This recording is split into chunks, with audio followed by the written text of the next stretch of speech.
Welcome to On the Move.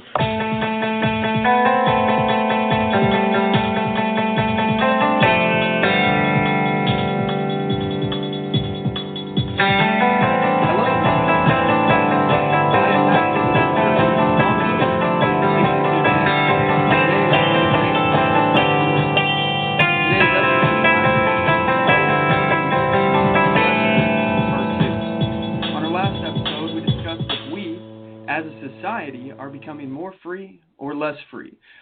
We covered how Obama has nothing but disdain for the checks and balances that our founding fathers established to prevent one man or branch from gaining too much power. We heard Obama, in his own words, threaten to bypass Congress. It's wrong.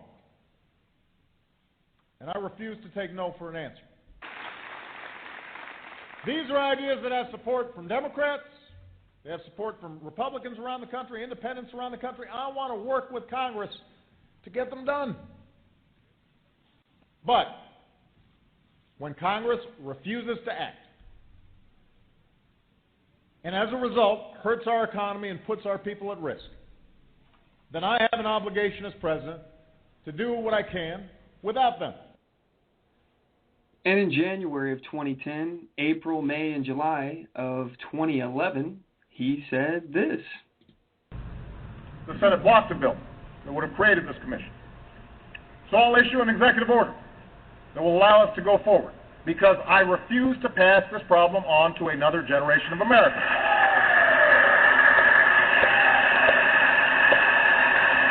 I know some here wish that I could just bypass Congress and change the law myself.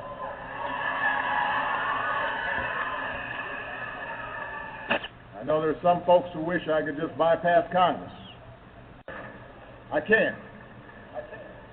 Now, I know some people want me to bypass Congress and change the laws on my own. Believe me. And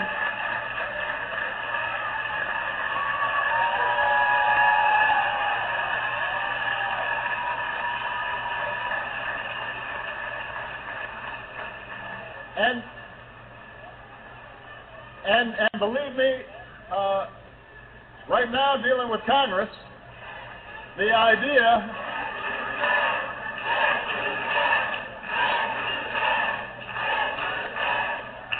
but believe me, the idea of doing things on my own is very tempting. We also talked about how Obamacare was passed without a single Republican vote. How the Democrats who voted on it didn't even know what was in it, and they didn't want you to know either. But we have to pass the bill so that you can find out what is in it away from the fog of the controversy. We talked about how we have less choices now regarding our health care and how we run our businesses thanks to Obamacare. And we discussed how Obamacare is the biggest killer of jobs in America. We covered several other topics, such as how the Democrats use the nuclear option to practically destroy the filibuster in the Senate, which, in my humble opinion, caused grave damage to the Republic. We discussed the National Security Agency and the threat that they actually pose to our national security and individual freedoms. And we talked about an update of a bill with a rather innocuous-sounding name that now makes it a felony to protest anywhere the Secret Service is present. The bill is called H.R. 347, the Federal Restricted Buildings and Grounds Improvement Act of 2011. Here's a clip of Judge Napolitano talking about this law on Fox News. Well, it's a bill that has received very little attention but may make free speech a felony and seriously restrict your right to political protest. Just signed into law by the president, H.R. 347 gives federal agents sweeping powers to arrest and bring felony charges against citizens engaged in protests where the Secret Service is present. Joining us now with more, Fox News senior judicial analyst, good friend, Judge Andrew Napolitano.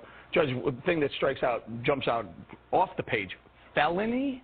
Yeah, felony means more than a year in jail. This is not like a traffic ticket.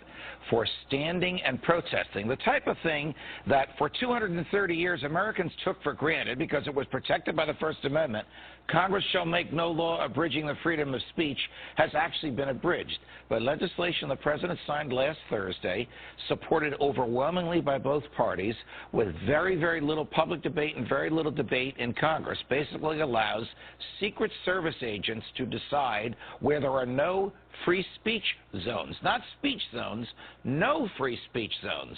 And anybody by the Secret Service can, protected by the Secret Service, can ask those agents to ban protests wherever they are. So I can think of 3 violations: speech violations, association violations, the right to petition the government for a redress of your grievances. What good is free speech if the people in the government are so far away from you that they can't hear you? Judge, what about keeping our elected officials safe? Keeping our elected officials safe is entirely different from insulating them from protest. The fact that the president is going to a hotel up the block should not bar you from standing across the street with a sign or with a bullhorn saying what you think about the president's policies. That is not a threat to him, and it is a part of American history since day one that we have the right to speak freely to, about, and against those in the government. Yeah, Judge, do you think this is going to be one of those laws that is on the books but not enforced? I think it's one of those laws that's going to be enforced when the government wants it enforced. The problem, Eric, is it puts a lot of unbridled discretion in the hands of Secret Service agents who may very well say, you know what, boss, you've had a rough day. We'll keep everybody away from you. Or, you know what, boss, this crowd likes you, so we're going to let them. We're going to let you hear them. That's suppressing speech on the basis of its content. And that has been expressly prohibited by the First Amendment since day one. What dictates the Secret Service's presence? In other words, aren't they present all over Washington, D.C.? Well, they are, and that's a great question because this law also allows the president to give Secret Service protection to whoever he wants. I'll give you a bizarre example. His campaign managers are coming to Washington to confer with him about the campaign. He can give them Secret Service protection. And then the Secret Service can say to the kids in the streets, you can't shout at David Axelrod, because the campaign manager, because the Secret Service is protecting him.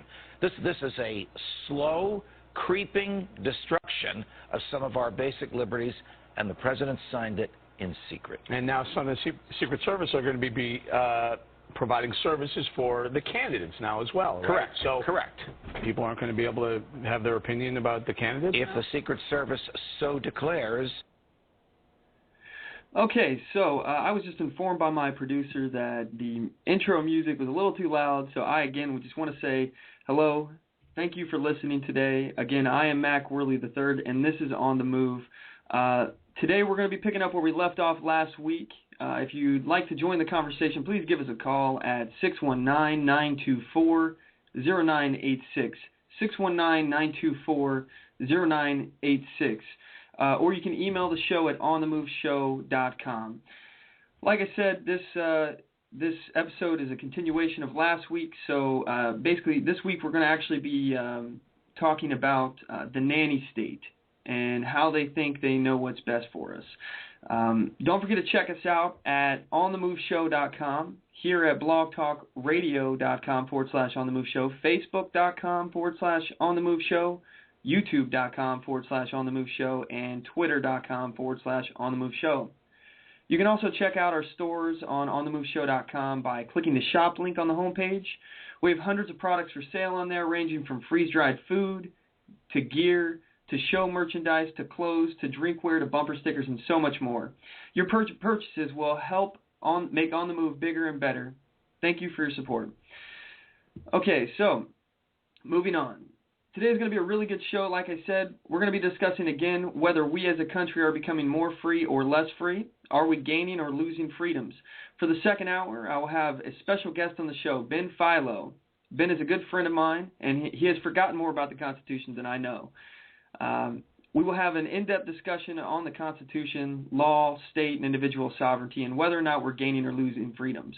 We'll also be taking listener calls and reading emails, so feel free to call in if you have any stories or comments or questions regarding us losing or gaining freedoms. I'd really like to hear what you guys have to say. So again, Give us a call. The number again is 619-924-0986, 619-924-0986.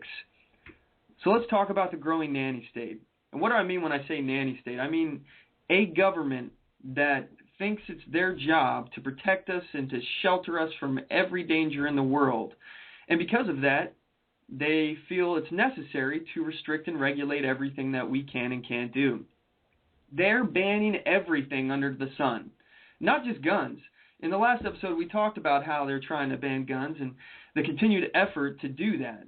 But now they're trying to ban big gulps. According to the Huffington Post, Michael Bloomberg's legislation, known as the soda ban, put a cap on the number of ounces of sugary, calorie-laden drinks available for sale in the city of New York. If it hadn't have been struck down, restaurants, fast food joints, pizza parlors, movie theaters, and bars would currently be unable to sell more than 16-ounce containers of sugary drinks that contain more than 25 calories per ounce. That means sodas, energy drinks, sports drinks, juice drinks, slushies, and smoothies, among other beverages, would be affected. In a last-minute ruling, State Supreme Court Justice Milton Tingling dismissed the law, explaining that New York City's Board of Health lacked the jurisdiction to enforce it. He further went on to find that the rule was arbitrary and capricious, and that it did not accomplish what it set out to do. The government thinks that they can tell us what we can put into our bodies and what we can sell in our businesses. If there's a demand for it, there will be a market for it. Whether or not it's a legitimate market or a black market, there will be a market if there's a demand for something. They think that they know what's best for us. And because of that, they think that we're too stupid to make our own decisions, so they'll make them for us. Let's look at how Obamacare and the nanny state could be linked together. Based on what they tried to do in New York, it isn't a stretch to see how things could go further. In the future, we could be required to have our medical records checked before we order a pizza. Are you actually prepared to be told, "I'm sorry, sir, but I can't allow you to purchase this pizza due to your history with heart disease and high blood pressure"? I don't care if it lessens or even totally eliminates the amount of deaths each year related to heart disease. It would do so at the price of eliminating choice, which is the elimination of self-determination and freedom. Governments don't care about your health. They only care about gaining power and influence. What government wouldn't want the ability to fully control every aspect of your life? What better way to gain power and influence than to prohibit your ability to choose what's best for you?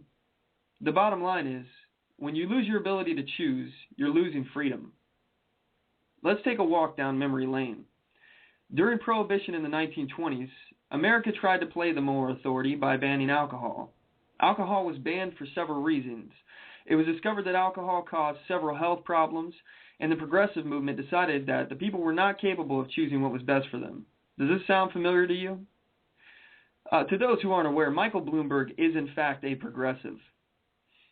Alcohol was also banned because laborers in the workforce frequently were too drunk to work, which caused economic problems for businesses. And lastly, women got tired of their husbands spending all their family's money in the saloon. Women began to spearhead several movements to outlaw alcohol. All this led to the alcohol prohibition from 1920 to 1933. Winston Churchill said alcohol prohibition was an affront to the whole history of mankind. History has shown us time and time again that the only thing you do when you prohibit something is create an underground, unregulated, untaxed black market for it. Let's look at where prohibition has failed in our past. January 17, 1920. The 18th Amendment went into effect declaring the production, transport, and sale of alcohol illegal. However, the consumption of and private possession of alcohol was not illegal. Demand grew as supply shrank. Smugglers found ways to import and create alcohol to fill the demand. The black market for alcohol created crime syndicates with enough money to bribe police and judges. Corruption ran wild. The courts were backlogged with the flood of new liquor-related crimes. Average citizens were now breaking the law in droves. Law enforcement officers were overwhelmed with the amount of crimes that they now had to handle. This, of course, flooded the prison system. Lack of public support was the primary reason for Prohibition to be repealed. However, there were other reasons. According to Wikipedia, Prohibition created a black market that competed with the formal economy, which was already under pressure. Roosevelt was elected based on the New Deal, which promised economic improvement that was only possible if the formal economy competed successfully against various economic forces, including the black market. This influenced his support for ratifying the 21st Amendment, which repealed the Prohibition. The 18th Amendment was repealed on December 5, 1933, with the ratification of the 21st Amendment. And here's a song commemorating the failure of Prohibition and the ratification of the 21st Amendment.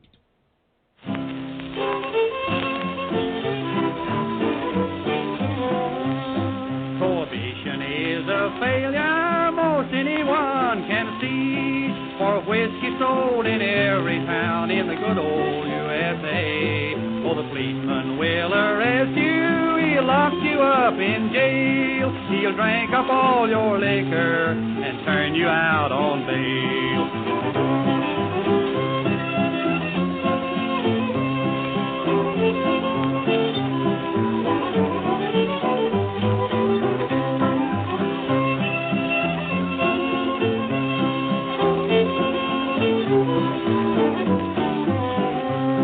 I'm a-going back to Georgia to join the drinking clan, where whiskey's made of red steel lion sold in old tin cans, where the men they drink and gamble and the women quarrel and fight, and the saloons they run wide open and a man's killed every night.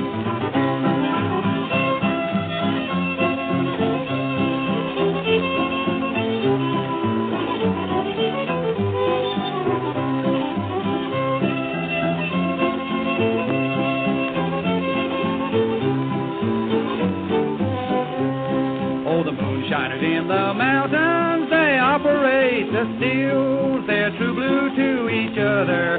What they say they'll do, they will. They all carry stick shooters, shotguns and bowie knives, and the man that tries to raid them is sure to lose his life.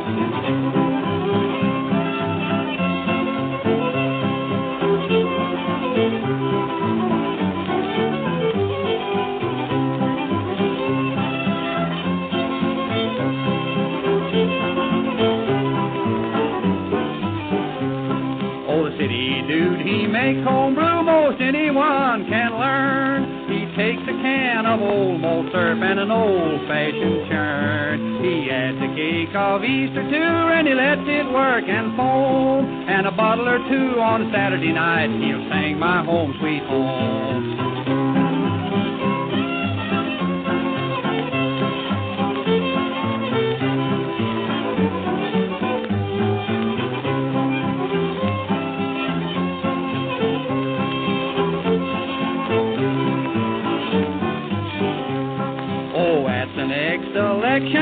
I'm sure you all will see. We'll have light wines and good old beer at 19 and 33. And if we do not get it, I'm telling you and you, we'll make our own liquor and we'll drink our own home brew.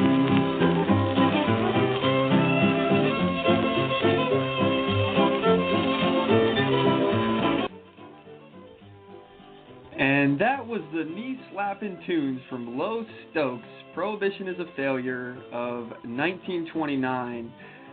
I appreciate you guys sticking with me for that. But yeah, I just wanted to do that to show you what the social climate was back then. So anyway, at this point, we're going to go ahead and take a quick break, and we'll be back in about 1 minute 30.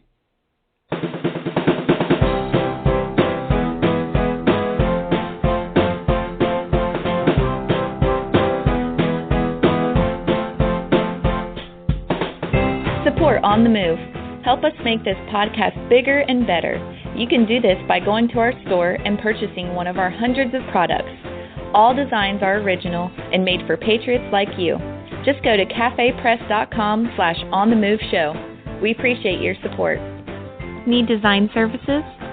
Logo design for $90, business cards, brochures, bumper stickers, signs, flyers, promotional products such as mugs, pins, bags, keychains, magnets, and so much more. Contact LaTasha Worley for a quote on your next project at Tasha, Tosha, at lworleyphotography.com today, or visit me on the web at lworleyphotography.com, and on Facebook at facebook.com/lworleyphotography, and on Twitter at twitter.com/Tasha Worley.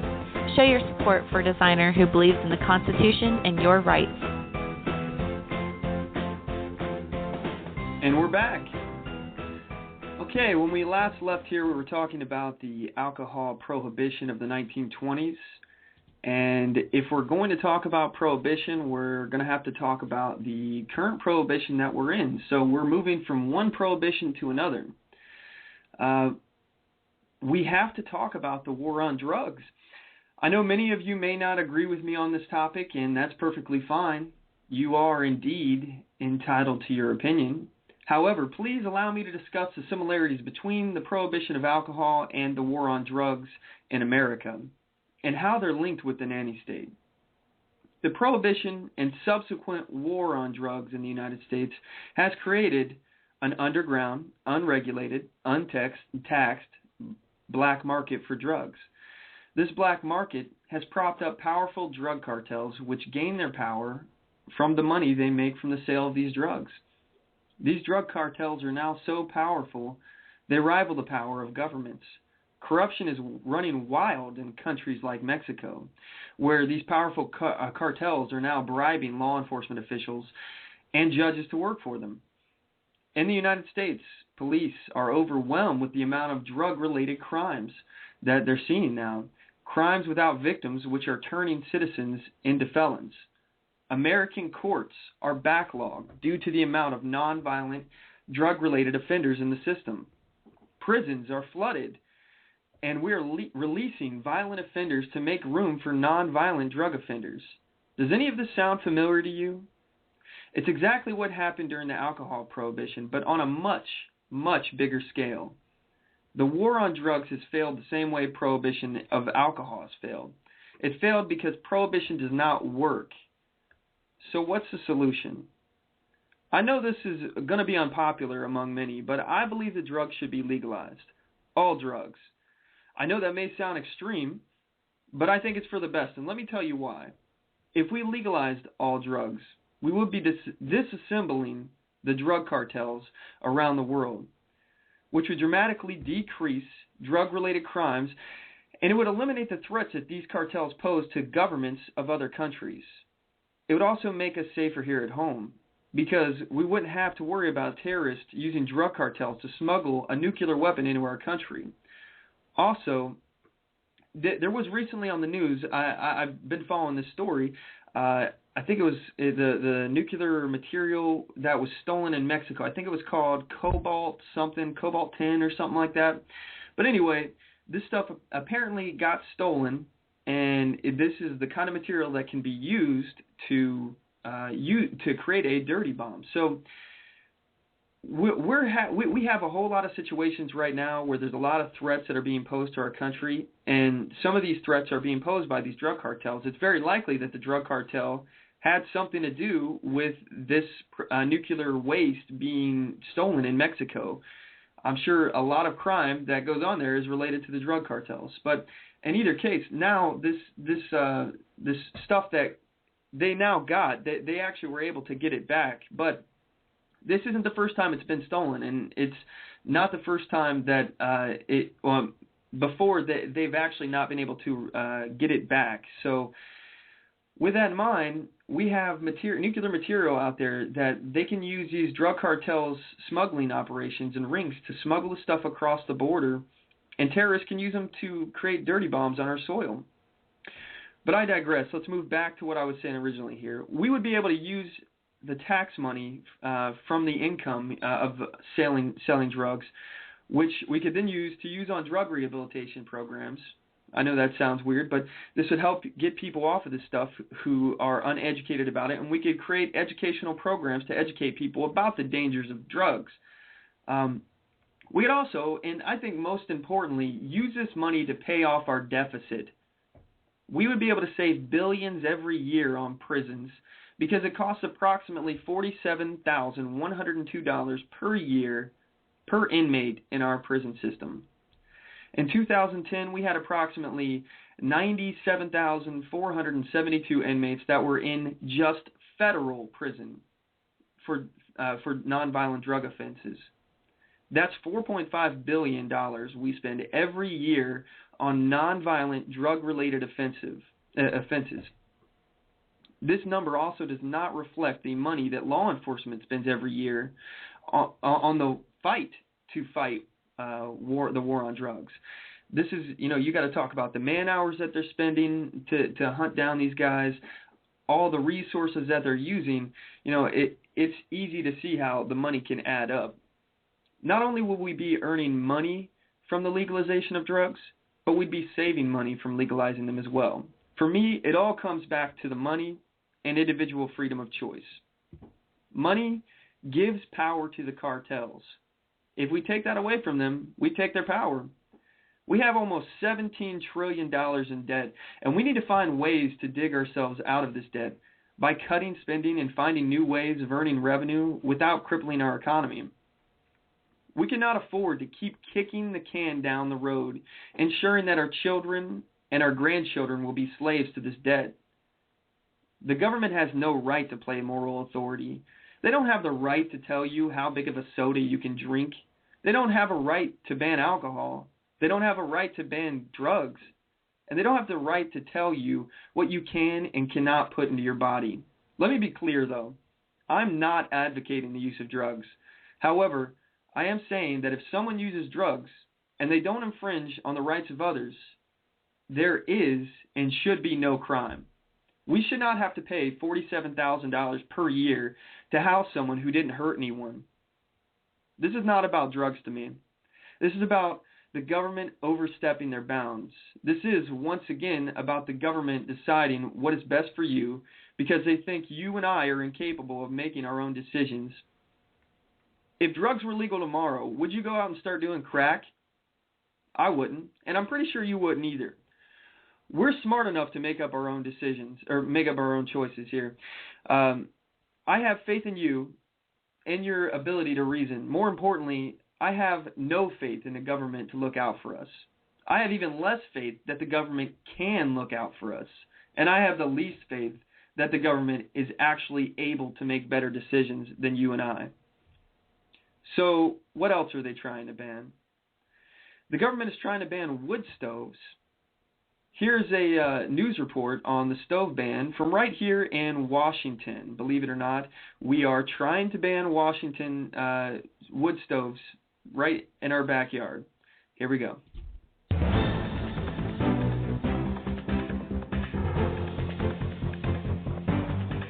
The next time Pierce County declares a burn ban, more than 60 inspectors will be out in neighborhoods checking for wood stove violations.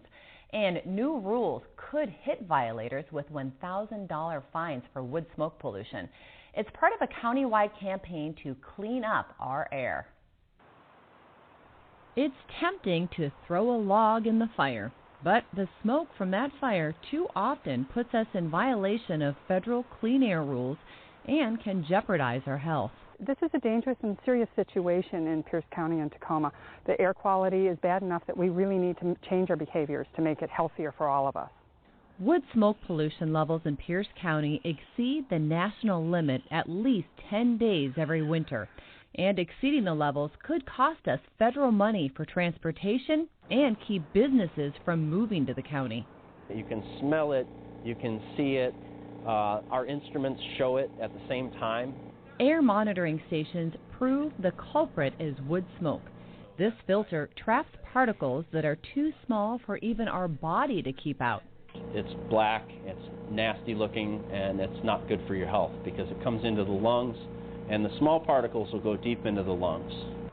The county faces a federal deadline by 2014. So, a new campaign aims to phase out the 24,000 wood stoves that don't meet standards. Part of that campaign? A stepped-up effort to enforce burn bans. We have gone from an average of 8 inspectors out enforcing in this area, in the Tacoma-Pierce County area, to 67. During Level 2 burn bans, which forbid all burning, those 67 inspectors will be taking pictures of homes which show visible smoke. Homeowners will get citations and could be fined up to $1,000. In addition to enforcement, the Puget Sound Clean Air Agency is also offering homeowners incentives to clean up their act. To get folks to go into a cleaner source of heat, we're offering a wood stove program this year. $1.5 million are available to help people in the Tacoma-Pierce County Smoke Reduction Zone get into something cleaner. The bottom line, she says, we created the wood smoke problem, and now we have to clean it up. To find out if you qualify for money to replace your wood stove, go to this website, airsafepiercecounty.org. The Clean Air Agency is also launching a contest that will give some winners free replacement devices or big discounts. Another tip, sign up to get burn ban notifications. You can do it all at the website.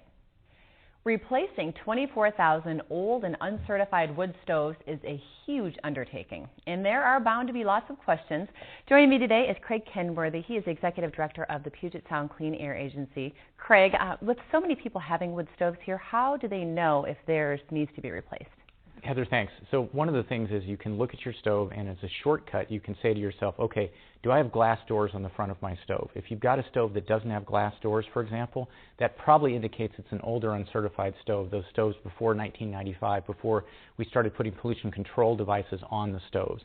Those older uncertified stoves are 50 to 60% more polluting than a newer certified stove. A couple of other things you can do is you can take a photograph of the stove, take it into your local hearth products dealer, show them the stove and say, okay, what is this stove in terms of generation? Is it older uncertified or is it a newer certified stove? Okay.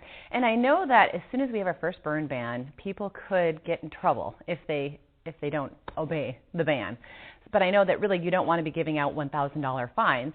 Right. Our goal is to get people to know that there's a burn ban, so we're doing a lot more outreach this year to make sure they understand burn bans are on. We've done outreach for years. Make sure they know why burn bans are important because of the health issues for people that are injured or hurt by burning. And then secondly, also make sure they change what they're doing. We really want people to follow the burn bans. We're not looking to collect a fine. We're looking for people to respect the burn bans. Okay, and I know that this is a good time to replace because there's a $1.5 million available. Right, Talk about that. We have funding available for people to get rid of those older, more polluting stoves. So it's kind of like taking that 72 Buick off the road in terms of air pollution. And if you're low income, we actually have a program where we can pay the full cost of getting you a cleaner heating device. And if you're not low income, we have a program where you can enter into a lottery and a drawing to get a new heating device. And I thought that just cold weather would be the burn ban, but really that's not the case. Let's just kind of quickly go over what should people be aware of with these burn bans. Sure. So what happens is we have air pollution buildup in the winter in Pierce County where we have an inversion or air stagnation. We're not getting enough air movement in. If it's a still day and it's a cool day or a cold day, that may mean we're going to be calling a burn ban because the pollution builds up and it doesn't clear out either from wind movement or from rain coming through and clearing it out. So if you see a still, even sunny day in the winter where it's relatively cold, there's a good chance we might have a burn ban. You want to go to our website and find out. All right. Thank you so much for all the info. Thank you, Heather.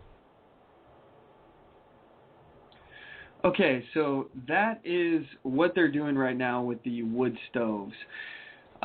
This is all part of the war on global warming. The science of global warming has yet to be settled on, but this is a conversation for a different day. I'm not trying to get into the global warming argument right now. They're now coming after people who are just trying to stay warm. They're threatening to fine citizens $1,000 for simply trying to survive the winter. Most of the people that I know who use wood stoves do it because it's a cheap and affordable way to heat their homes. Many people can't afford to heat their homes without wood stoves. Are we going to fine them $1,000? I just don't get this whole fining people thing when they don't have money to do something. This seems to be a reoccurring thing that we're seeing over and over and over again. We look at Obamacare, and they're actually fining people who don't have enough money to pay for the insurance that is now triple and double and triple the cost of what it used to be. So now they get penalized at the end of the year. Does this make sense to any of you? give me a call. Let me know. I'd really like to know what you guys have to say about that. 619-924-0986. Again, 619-924-0986. Or you can email the show at onthemoveshow@gmail.com. Okay, so they're now taxing the sale of new homes with wood stoves in them if they don't pass the emissions checks. It could potentially cost thousands of dollars to upgrade your home with a new wood stove, which will meet the current emission guidelines. It'd be cheaper for some people selling their homes to just remove the wood stove entirely. This is how they're trying to phase out the older wood stoves. They're doing this by taxing and penalizing people and giving them incentives to just get rid of it altogether. In doing this, they're making wood stoves a luxury that only the rich will be able to afford. They try to make it seem like it's settled that this is a problem. It's extremely debatable that this is even causing an issue. But the global warming cronies keep shoving this kind of stuff down our throat. They keep telling us that we are the ones responsible for our planet's destruction. Do we honestly believe that a wood stove is responsible for global warming? They're offering programs for people who will qualify to get free, and I'm using quotey fingers here, upgraded wood stoves. First of all, nothing is free. Someone is paying for that wood stove, and it's probably you and I. Even if the science of global warming was settled, which it is not, and believe me when I tell you this, it is a long way from being settled. But let's say for the sake of argument that it was settled, because that's a show for another day. Even with all the actions that we have taken to stave off global warming, their scientists have not been able to prove that we can do anything to affect changes in the environment of our planet. With that in mind, how much should we as taxpayers spend in order to accomplish nothing? Since it would appear that every action we take on this front is in fact symbolic, how much money should we spend in order to do nothing productive at all? According to the newamerican.com, global warming spending is estimated to cost approximately $22.2 billion this year, twice as much as the $12 billion estimated for customs and border enforcement. We are spending more to do nothing to affect the environment than we are spending to secure our borders. We have our priorities totally out of whack. We continue to make our country less and less competitive in comparison to countries like China and Russia, who do not willfully tie their hands behind their back with nonsense regulations like we do.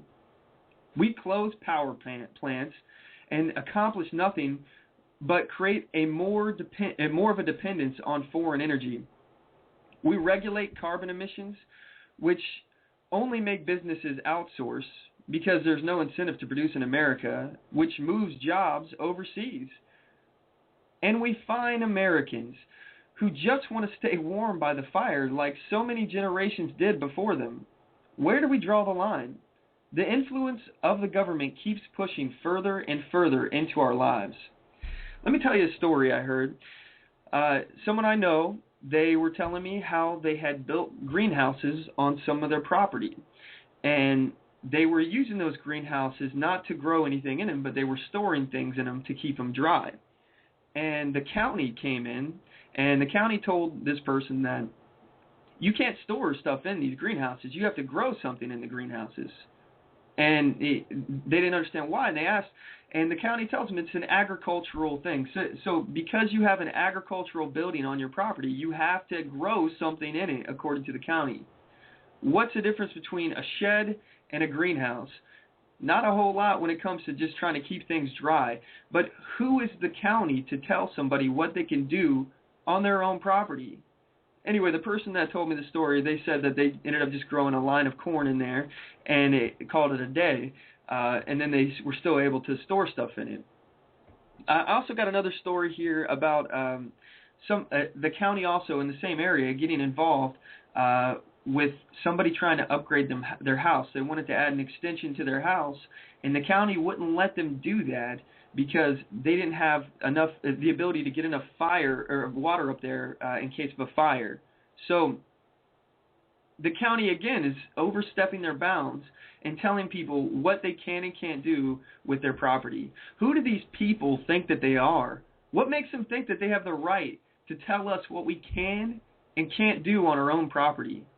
I believe that Jefferson had it right when he said the government who governs best governs least.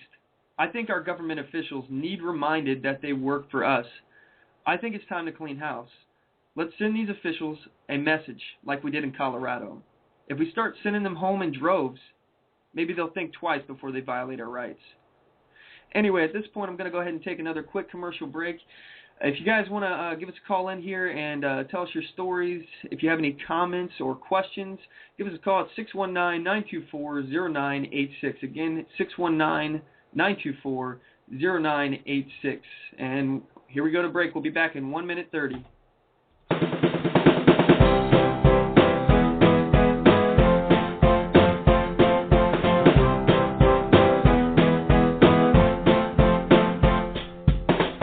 Support On the Move. Help us make this podcast bigger and better. You can do this by going to our store and purchasing one of our hundreds of products. All designs are original and made for patriots like you. Just go to cafepress.com/onthemoveshow. We appreciate your support. Need design services? Logo design for $90, business cards, brochures, bumper stickers, signs, flyers, promotional products such as mugs, pins, bags, keychains, magnets, and so much more. Contact LaTasha Worley for a quote on your next project at Tasha, Tosha, at lworleyphotography.com today, or visit me on the web at lworleyphotography.com, and on Facebook at facebook.com/lworleyphotography, and on Twitter at twitter.com/Tasha Worley. Show your support for a designer who believes in the Constitution and your rights. All right, we are back. Thank you for taking the time to stay with us here. Okay, so what have we been talking about? We've been talking about, if you just joined us, the nanny state in general and how they're going around and they're trying to ban everything under the sun, how they think they know what's best for us and that they can tell us how to live our lives. Well, again, I don't agree with that, and I'd like to hear your guys' opinion. 619-924-0986, 619-924-0986, or you can email the show at onthemoveshow@gmail.com. Okay, so moving on here, I would like to talk about the way that they have just recently banned trans fat. According to the New York Slimes, trans fat raised the level of bad cholesterol in the blood and lowered the level of good cholesterol, leading to clogged arteries, illness, and death from heart disease.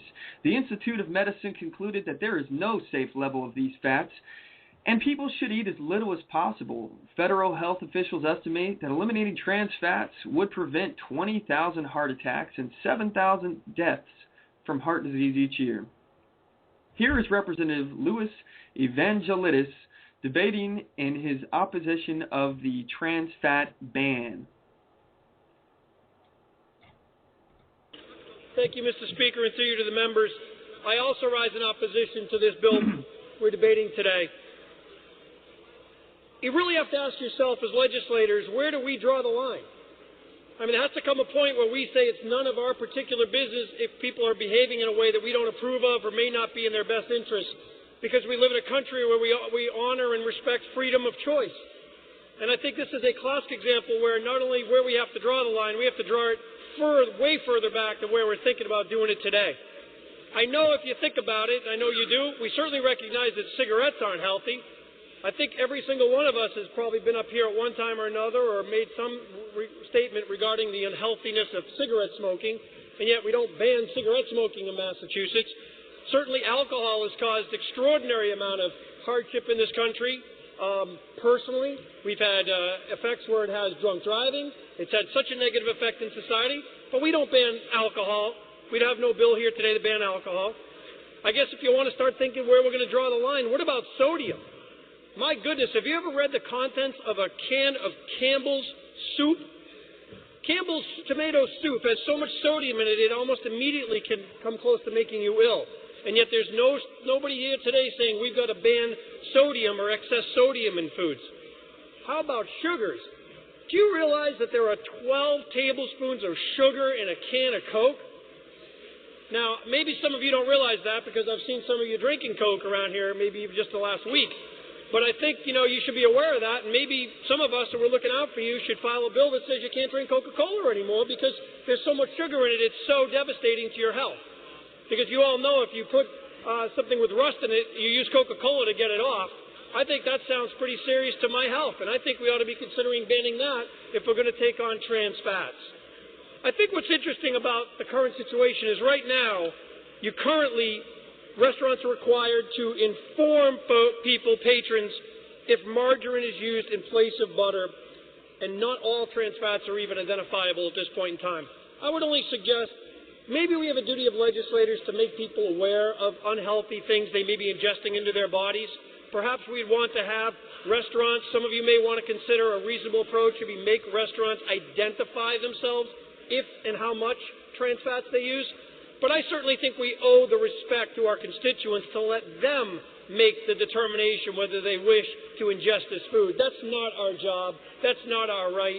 And that's not what people have given their lives for in this country. So Big Brother continues to get closer behind them and taking over their lives. So, Mr. Speaker, when this comes up for a vote on the bill, I would ask that the members join me in opposition. Thank you very much. Okay, well, that was Representative Louis Evangelidis on the trans fat ban. And he makes some really good arguments. We already have things that it's extreme common knowledge that are dangerous to our health out there.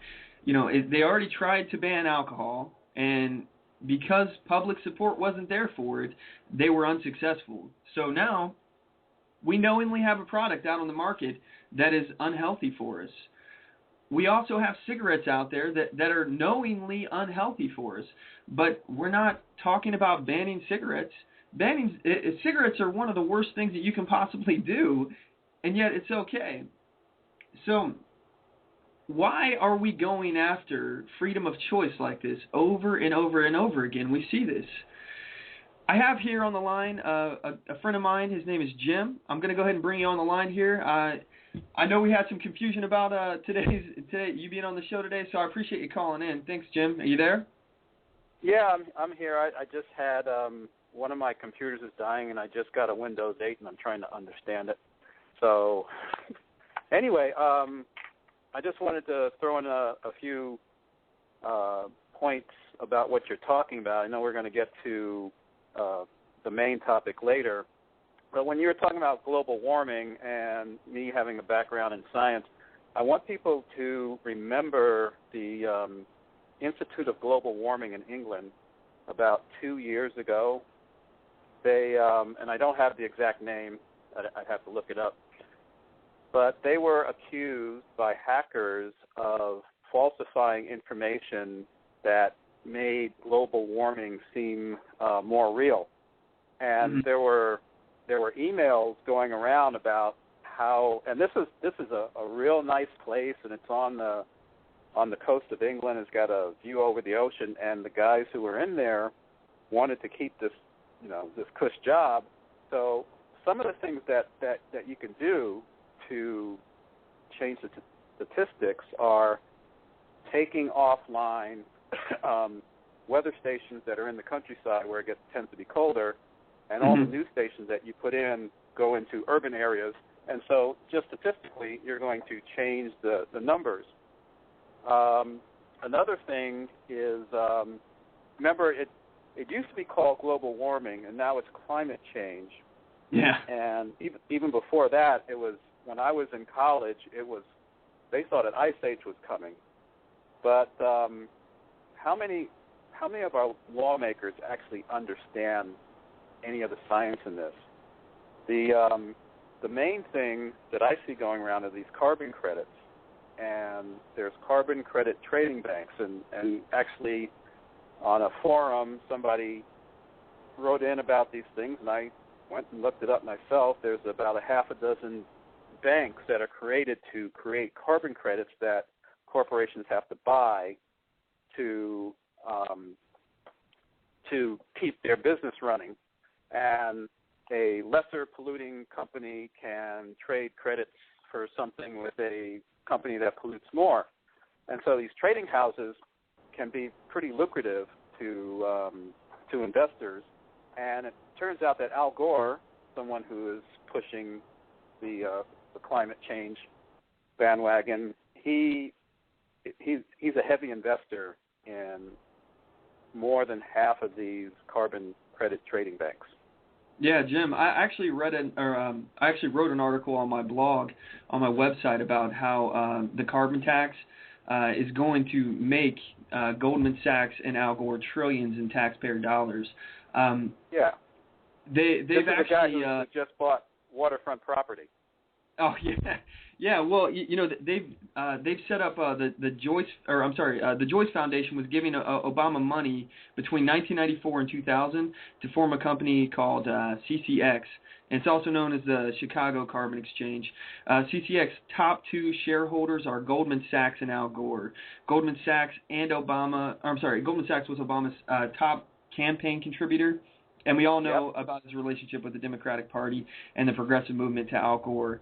So the reason Al Gore all by himself is number two. Yeah, well, and the carbon tax is a political kickback to the people who helped get Obama elected to begin with. So to me, it's a big scam. And the fact that they're even getting any regulations through with this stuff is just outright offensive to me. Well, they're making it an indirect tax by taxing businesses, then it ends up in the cost of the goods and services that we buy, so we don't see it directly. Oh, I mean, we see it directly in everything that we buy. Well, yeah, and I'm saying that's indirect as opposed to a carbon tax being directly taxed on us. Of course, gas taxes will go up, and like you were talking about with the wood stoves and getting rid of those. And I mean, they do that to try to take away, every little bit of freedom and choice that you have. This with the wood stove, honestly, this is really offensive to me because they are acting like this is all settled. They're acting like it's settled. Hey, the science is there. Global warming is destroying our planet, and you're responsible. Now you need to pay all this money to us and make us rich and do nothing to help the problem. But it's not settled. It's not even close to being settled. The science is not there. And in fact, so many scientists are coming out in opposition to global warming, as I'm sure you know. Yeah, when they realize especially when they realize how it's going to hurt the economy, their pocketbook as well as the public, it becomes more of a sham than it is science. But there's some other scientific factors that we don't really know what causes global warming. And the sunspot cycle, for example, and solar wind cycles, there's wobbles in the Earth's rotation, and there's also can be variations in heat conduction from the inner Earth, which if it comes upwells suddenly, it could start melting glaciers. But that would not have anything to do with carbon. Yeah. Well, scientists have come out saying that carbon is actually basically a food for plants. It makes the earth greener, so it's actually a beneficial thing. The more carbon we have in our atmosphere, the better it is for the plant life in the atmosphere, and it's a symbiotic relationship. The more carbon we produce, the more the plants will grow, the more oxygen they'll produce, and so forth. It just keeps going back around and around and around. It is at the point, though, I mean, when we have to admit that there are things that we still don't understand, and to just oversimplify things and say that we as humans are actually creating a problem for the planet and destroying the planet. I mean, it's one thing to talk about chemical pollution in our water and stuff like that, but it's a whole nother issue to talk about how carbon is affecting global warming. They haven't made that correlation, but yet they still say that the science is there and that it's done. They don't want to have that argument because they know they don't have the argument to win. And that goes back to, let's say, that Institute for Global Warming in England and how they manipulate things. So it comes back through organizations like that give us data that is faulty. I agree. I absolutely agree. But yeah, so as far as this ban on trans fat, as I said before, when the government makes decisions for us, they're taking away our freedoms. I'd like to get your thoughts on this, Jim. What do you think about that? Government in general is going to increase its reach, power, authority, and funding as much as possible. I always laugh when I hear, "Oh, we have government programs for," as you say, giving people help, assistance with their wood stoves. And I said, there is no such thing as a government grant. Government makes no funds of its own. It all comes from us or from the printing press. I agree. So when people say, I got me a government grant, no, it came out of all our pockets. Sorry. Nothing's free. Everything has a string, and we'll end up paying that down the line. People just think that the state can pay for everything, and there's absolutely no consequences. But, there are consequences.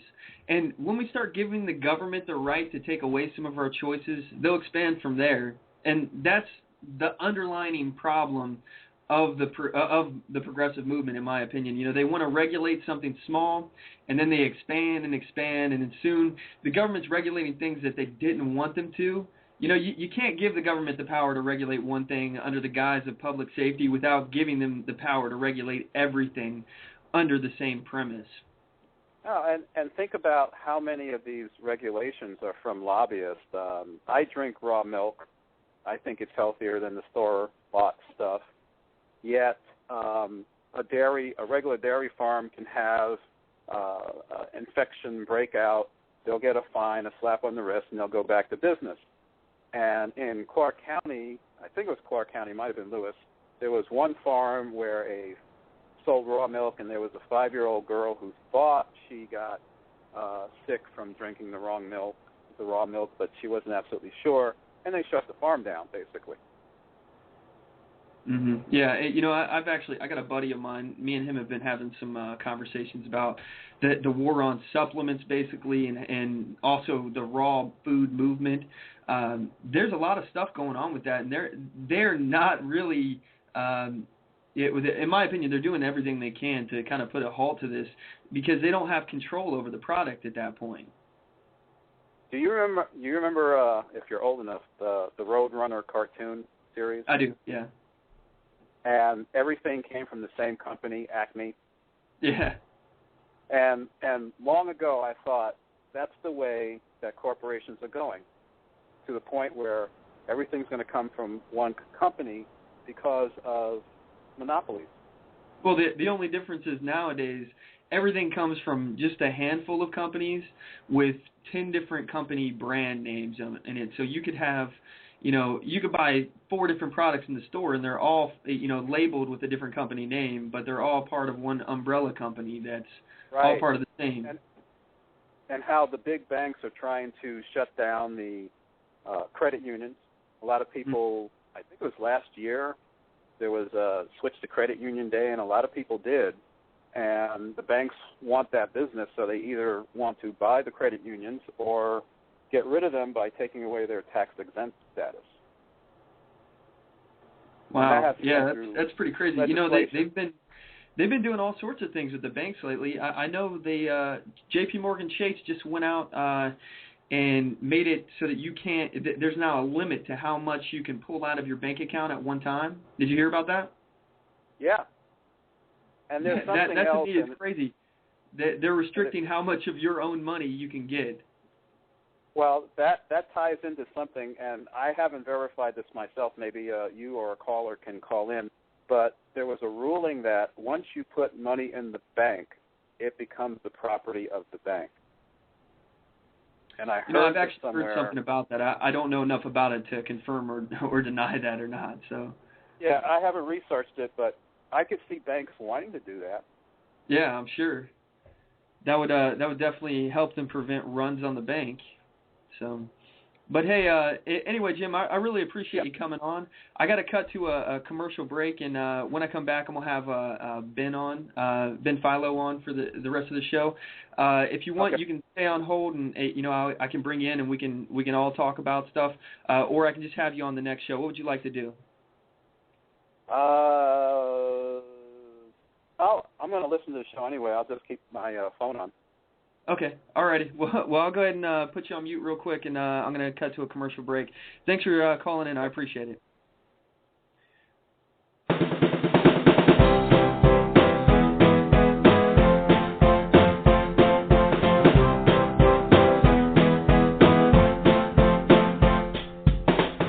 Support On the Move.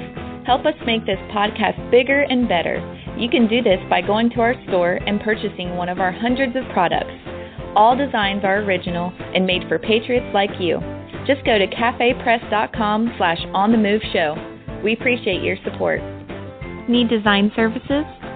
Logo design for $90, business cards, brochures, bumper stickers, signs, flyers, promotional products such as mugs, pins, bags, keychains, magnets, and so much more.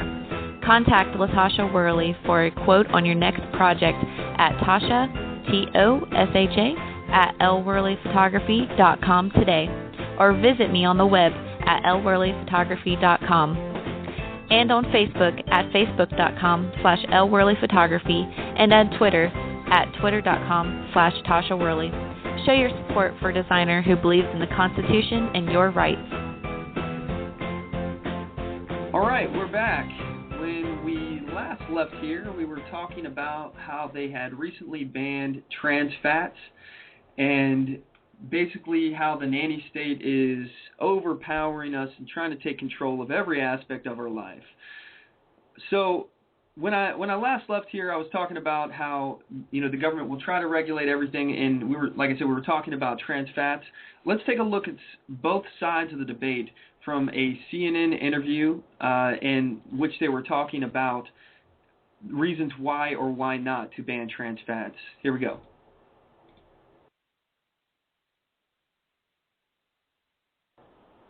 Okay, I'm not sure what's going on. The clip is not working here, so I'm gonna play another clip here and then undo it. It's got the little loading screen here. Okay, now we'll try this again here. The big question, of course, is banning trans fats a good idea, or should the focus really be on educating Americans on healthy eating options and letting them have a choice? Well, let's bring in a local chef that you may recognize, Mike Isabella. He's the owner and chef of Graffiato and Capnos and appeared on Season 6 of Top Chef and Top Chef All-Stars. He supports a potential ban on trans fats. In New York, we have Josh Barrow, the politics editor at Business Insider, and he opposes the government proposing this ban. Mike, let's start with you. Do you use trans fats when you cook? I do not use trans fats in Graffiato, Capnos, all of my restaurants. I don't use it at all. We really work with farmers. We do local sourcing. We work with seasonality. We don't really use it. We haven't used it ever. We make everything from scratch, everything fresh. And even if we wanted to preserve stuff, we do more of classic style things of preserving, pickling, smoking, curing. But no, we don't use it at all. And I'm definitely not planning on ever using it. Right, but of course you're a chef at some fancy restaurants in which food is fed immediately. These trans fats can help preserve food on the shelf. You see these things are all in boxes. They're not fresh plates. And so why would you support a ban? Well, I also too have a fast casual restaurant, which is like a sandwich shop, and we have cakes and things like that. And our cake, if sugar is also a natural preservative, butter is also a fat and natural preservative. So a lot of that stuff already that we're using in the foods is natural preservatives that's going to help keep the products longer. So if you really know how to work with it and use it, you don't really need to use something that's synthetic that's really not really even food. And so not necessary is what you're saying? No, not necessary. Josh, when things are deemed unsafe, it doesn't seem unreasonable to ban them, right? Especially when children may be choosing certain foods when their parents aren't around. There is this obesity epidemic in this country. Why do you oppose the ban? Well, I just think generally the government shouldn't tell people what they can and can't eat. There are all sorts of lifestyle choices people make that are unsafe. Eating 4,500 calories a day isn't safe, and smoking and drinking too much aren't safe. And I think the government generally takes the right approach to those sorts of things, which is that we do things to discourage people from smoking or from drinking too much, but we say if adults want to make these informed decisions, they're allowed to. That's why the FDA has required since 2006 that foods be labeled as to their content of artificial trans fat, and that's been working. Consumption's actually down about 80% over that period. So consumers have been making informed, healthier choices. I think informing them has been working. We don't need the government to actually come in and tell people that they're not allowed to eat certain things. Josh, do you think that this discriminates against poor people in some ways? Well, I think that there is a cost element to any time you impose food regulations, and I think, a lot of the, no offense to Mike, but a lot of the sort of restaurateur perspective on this is coming from a higher end place where, these marginal increases to food costs don't matter so much. I do think that the food cost increases might not be that big, but I think we should tread lightly about imposing new regulations that add increased cost, especially when we're seeing that free consumer choice is working to move people toward better choices in this area. Mike, I assume that you have the most healthily developed palate in this building and possibly the zip code right now. What is the taste differential between a trans fat? I mean, you and I were looking when we were bringing these out. White Castle burgers, I mean, that's good eating. That's delicious.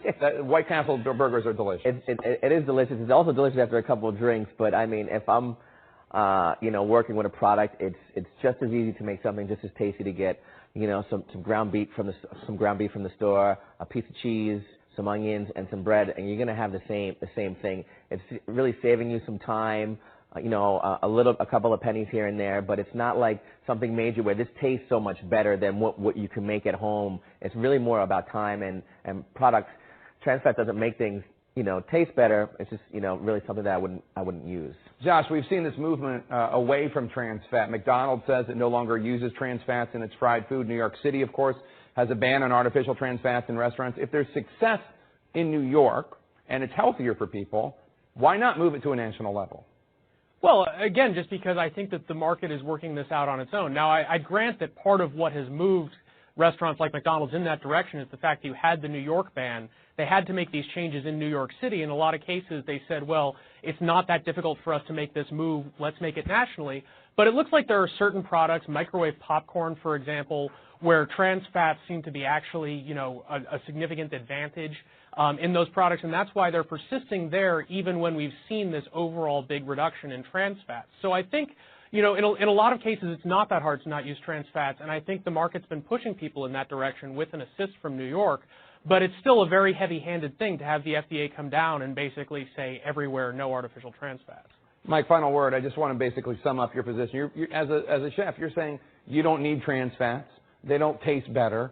And you can. There's absolutely no reason for it other than for cost, and it's not even worth the cost when you consider the health effects. Yeah, that and also it does preserve it. It can sit on the shelf a lot longer, and it's really the big companies that are going to have to make the change on this, because they're the ones that are using the trans fats. All the smaller companies and businesses aren't really using it. So if they can continue to work the same way we are, I think all the prices of the butters and the things like that will come down, and it should make it, hopefully, all the prices are around the same, and you're just getting a better product. All right. Okay, so I think we can see the pattern now. They think that they know what's best for us, and because of that, they think that they can tell us how to live our lives. If I want to smoke a cigarette, it's my choice. If I want to do drugs, that's my choice. I'm not doing drugs or smoking cigarettes, but if I was, that's my choice. If I want to drink alcohol, if I want to eat trans fat, if I want to just be a glutton, that's my choice. That's my freedom to choose how I want to live. Even the states now are losing their rights. We have a lot of different things coming up here that we're going to talk about state sovereignty. And in fact, I'm going to go ahead at this point and bring on my guest, Ben Philo. He's, this guy knows a lot of stuff about the Constitution. And I was lucky enough to run into him. Hey, Ben, you there? Can you hear me? Yeah, I'm here. Hey, if you'd want to go ahead and just give a quick background on yourself for the audience and the listeners here, just so they have an idea of who they're talking to right now. All right. Well, I'm kind of an average Joe, actually. I went into the Army straight out of high school, and for 3 years, and it was during my Army stint that I started developing a perception of what was going on around me, a bigger picture sort of outlook. And when I got out, that started kicking off even faster. I started seeing problems in society around me at the local, regional, national level, and I just started wondering, what's going on? What's the common thread with all this stuff? And one day I was just in the school's library, and there was this book that just stood out amongst all the other books. A lot of the books on a college library shelf are pretty drab colored, and this thing was just gold. Anyway, I looked at it, and it was a book about the Federal Reserve, the history of the Federal Reserve, and I was kind of starting to get interested in economics anyway. And I read this book, and it was just opened up a whole new a world for me. I mean, I didn't see the things around me in the same way. It started making me ask more questions, and one question leads to another, and next thing you know, you're starting to study a lot of case law and more about the Constitution. And boy, when you start studying the Constitution and going through case law, it's amazing the stuff the public schools don't teach you when you're in school. And kind of one of the bones that I have to pick is that the public schools do a lot to prevent us from being literate on the Constitution in order to be competent citizens, to make informed decisions as citizens, or even as people who leave high school who go on to pursue careers that require them to swear an oath to uphold and defend the Constitution. If you're a graduate of high school, you aren't educationally qualified really to swear an oath to uphold and defend it because you don't know much about it. Mm-hmm. And so it's kind of a pervasive problem. And it's something that I've kind of observed is that, we spend a lot of our time these days scratching our heads and complaining about this problem, that problem, and just kind of awash in all of these things that are going wrong with our society and things related to the government. And you got to wonder, what's underneath all of that? Are we just chasing our tails by busying ourselves with, trying to fix all these problems? Are these actual problems, or are they just the products of more fundamental problems? So. Okay. Well, and I appreciate you giving us some of your background here. I know, one of the main things that you focus on is obviously law, and, one of the things that you and I have had some pretty in-depth conversations on is, obviously the Constitution, its legitimacy, and state sovereignty, especially affecting the Constitution after the Civil War. I have some other questions I'll get to you initially here, but one of the things I'd like to hear is, some of your takes on how we have lost some of the state sovereignty, the actual rights of individual states. Okay. Well, one of the things that over the past few years of studying the Constitution, I noticed that very frequently things that I would read in case law would point me in the direction of finding out more about the Civil War. They'd make references about the Civil War, and it started becoming more frequent. And so I started looking into it more. A lot of the really interesting stuff deals with the amendments that came after the Civil War. They call them the Reconstruction. There's the Reconstruction Acts, the laws, but the amendments themselves that came after the Civil War are a new breed of amendments. A lot of stuff, a lot of devastation happened in the Civil War, and the things that I'm reading is telling me that it is more than just physical destruction. And where I'm going at with that is the Constitution itself. I'm recently been just flabbergasted by this an epiphany. And the Constitution itself is a contract. The nature of it is a contract. And originally, the parties to that contract were the states themselves. The delegates were sent by states to go negotiate for their state's interests at that Constitutional Convention. And so, for a contract, we call it the Constitution in this case, for a contract to be legitimate, it has to be done in good faith and under full consent, fully informed consent. And that's basically what happened at the Constitutional Convention. There's a lot of terms and conditions that are pinned into the Constitution, and one of them, which ultimately led to the Civil War, was provisions about slavery. Unfortunately, that's part of our history, and it's repugnant, offensive to our modern sensibilities, of course. It should be. But we can't erase a fact of history that the Constitution actually embraced slavery. Reluctantly, but the southern states really wouldn't join up with the Union unless the institution of slavery was left intact and put off limits for meddling with by the North. And the North signed off on that. There's actually a provision in the Constitution that says that if the slave were to escape the southern states into the North to become free, the northern states were actually required to send that slave back to the South. And it's kind of funny, another provision of the Constitution said that in 1808, the importation of slaves was to stop. That was one of the concessions that the North had for the South. And so when that 1808 came around, the importation stopped. And the funny thing is most of that importation was happening by ships from the North. The North was making a pretty good cash flow on the institution of slavery also. And after 1808, about that time, it started becoming in vogue to lash out against slavery.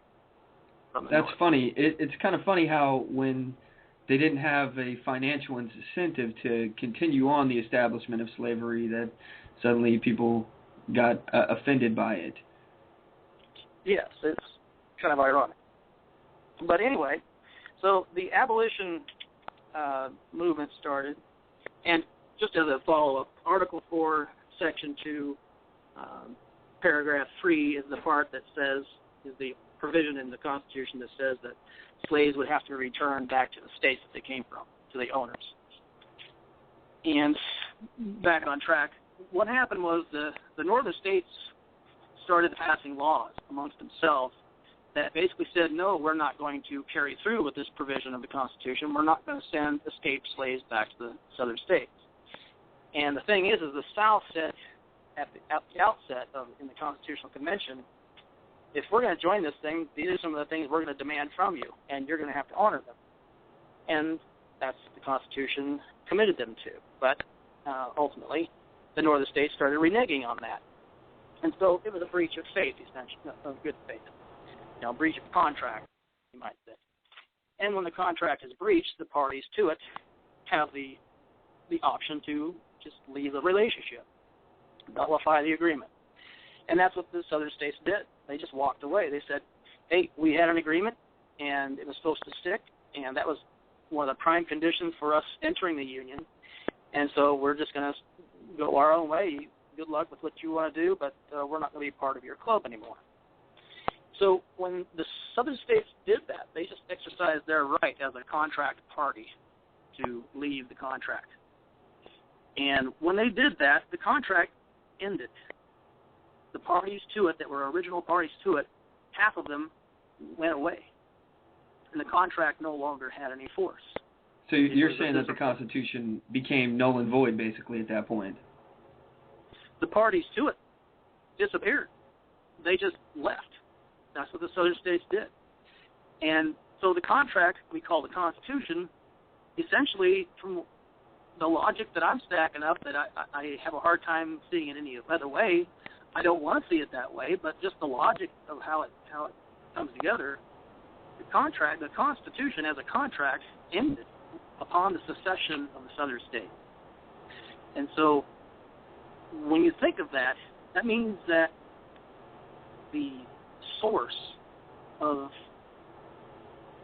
Congress to exist, the source of the office of the president to exist, vanished. And with that, obviously, those offices vanished. There was no authority for Congress to do anything. Congress ended. As a legal entity, Congress, which was a product of the Constitution, went away with the Constitution, and so did the office of the president. If that's true, and I don't want people to test me on that. I want people to check this out themselves. I'm still trying to poke holes in this myself, but I can't. So far, I can't get away from what this logic says. Well, it does make absolutely perfect sense, though, when you think about it, because now we have a justification, first of all, of how they're getting away with violating our constitutional rights right now, and nothing's happening because it's an illegitimate government, and there would actually be no constitutional contract there anymore because it's became null and void. I made the example about how, this would be like me and you entering into a contract where, you give me $1 and I give you a piece of bread, but you decide that you're not going to give me that $1, and then you put a gun to my face and say, give me the piece of bread anyway. The contract is null and void because you didn't uphold your end of the bargain. That's from my dumbed down example of the way I relate it. Yeah, it's transferable. It's a good analogy. And so really Lincoln had no capacity, no legitimate official capacity to do or say anything. But all the same, history records that he actually started the war against the southern states when Congress wasn't even in session. And under the Constitution, if it were in place,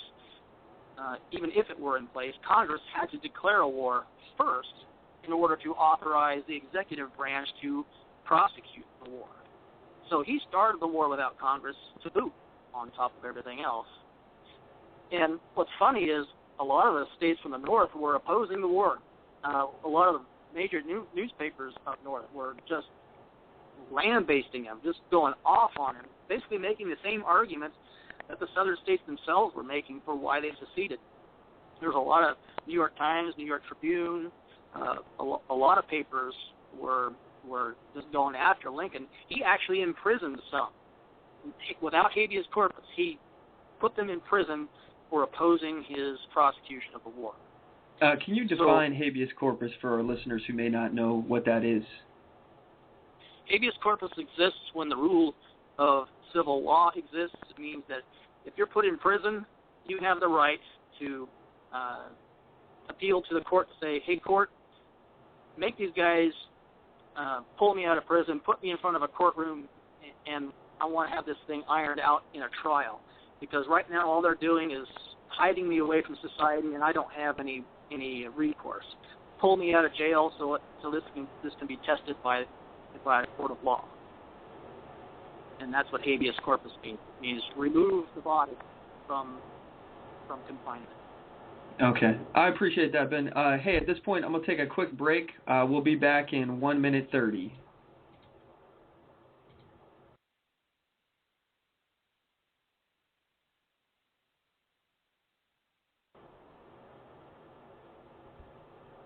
For some reason, this thing isn't loading. I'm not sure what's going on again here. The big question, of course. Stop it.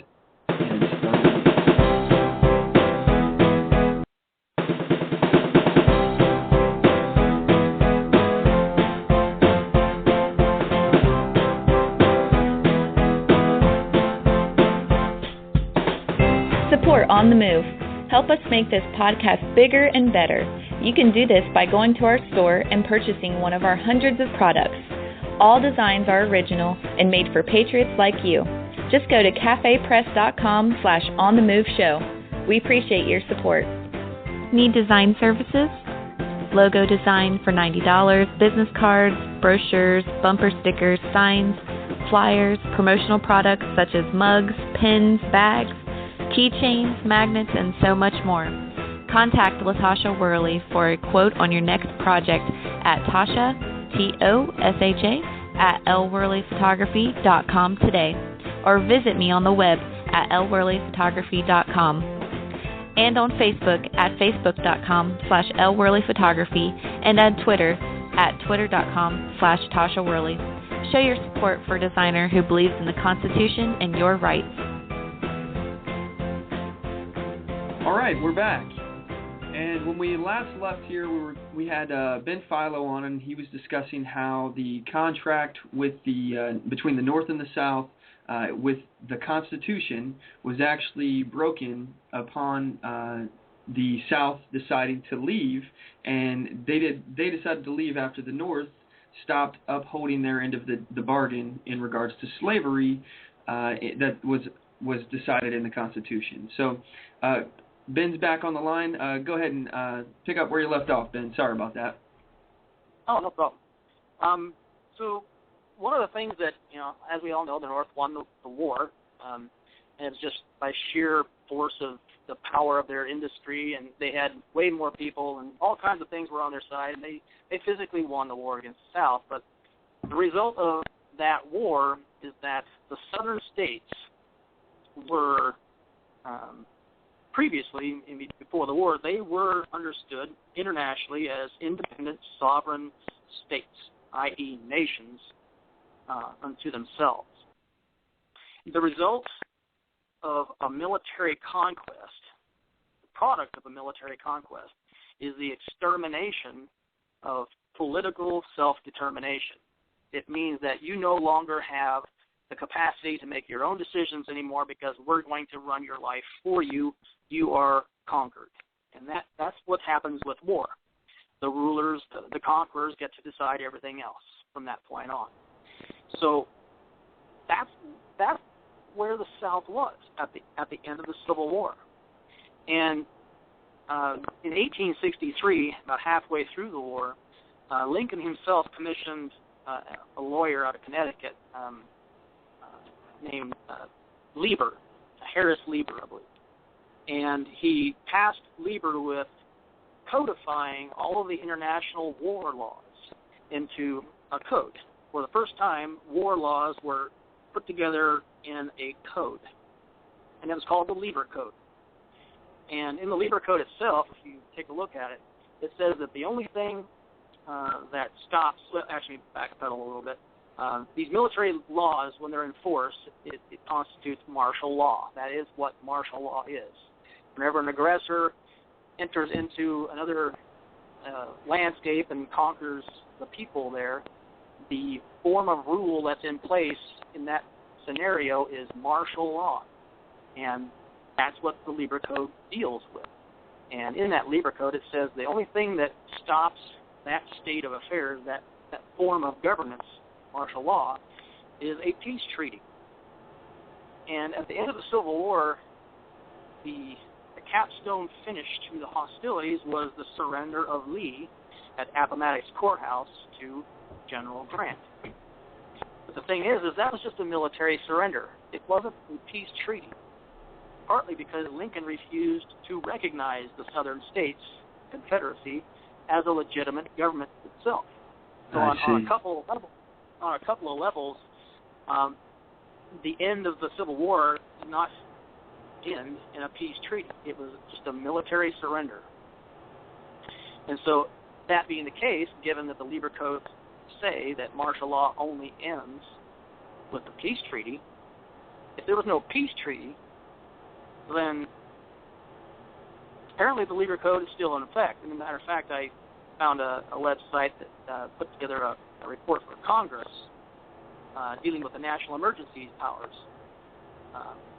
And they made a reference in there to the fact that the Lieber Codes are basically the model by which the national emergency executive orders and things like that still work today.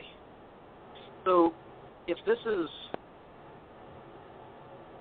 true, if through the sheer logic of the constitutional contract ending upon the leaving of the parties, the Southern parties, if they took off and that contract ended, and that vacuum was filled by a body of law that by nature is martial law, does that help us make more sense of the sort of things that we all complain about today, and increasingly so, as far as the rights, the nanny state?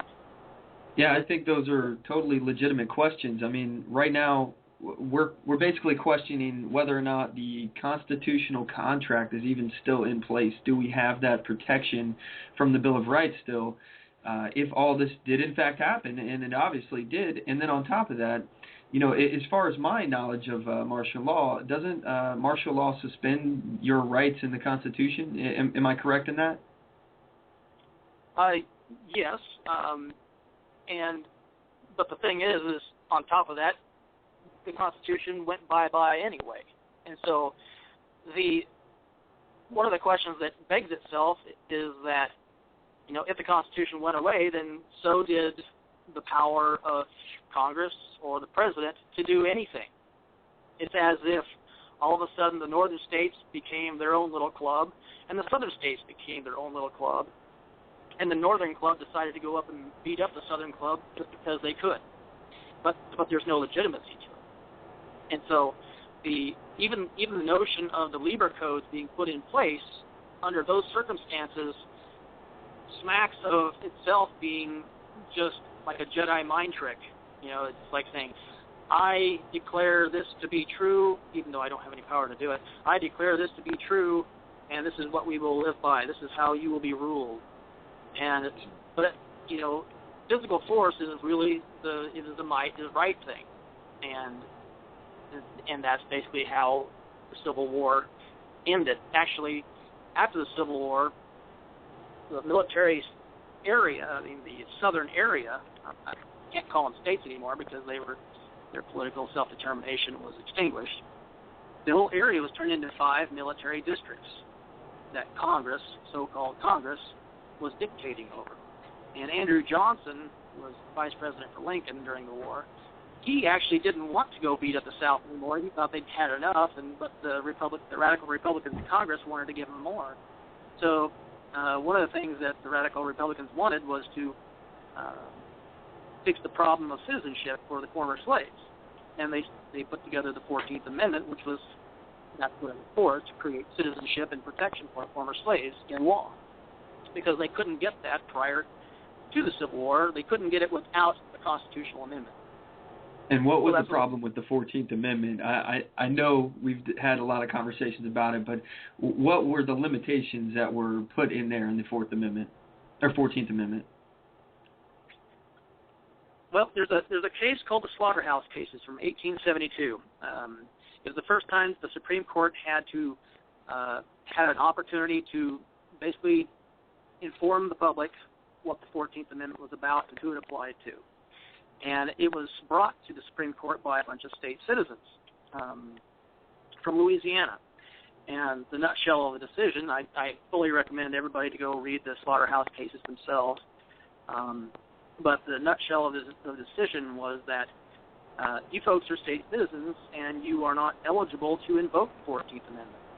Essentially, the Bill of Rights prior to the Civil War could not be applied in the states because state constitutions already did that job for state citizens. State citizens, this is kind of a backup here, state citizens were the only citizens that existed prior to the Constitution. Because there was no federal government. Right. Before there was even a federal government, all there was state citizens. They were the originators. They were the authors of the Constitution. And the Constitution only recognized them because they were the only ones who existed at that time. But then the D.C. Clause, which is Article 1, Section 8, Clause 17, that basically says the United States government can rule over the 10 square miles in Washington, D.C. At their leisure.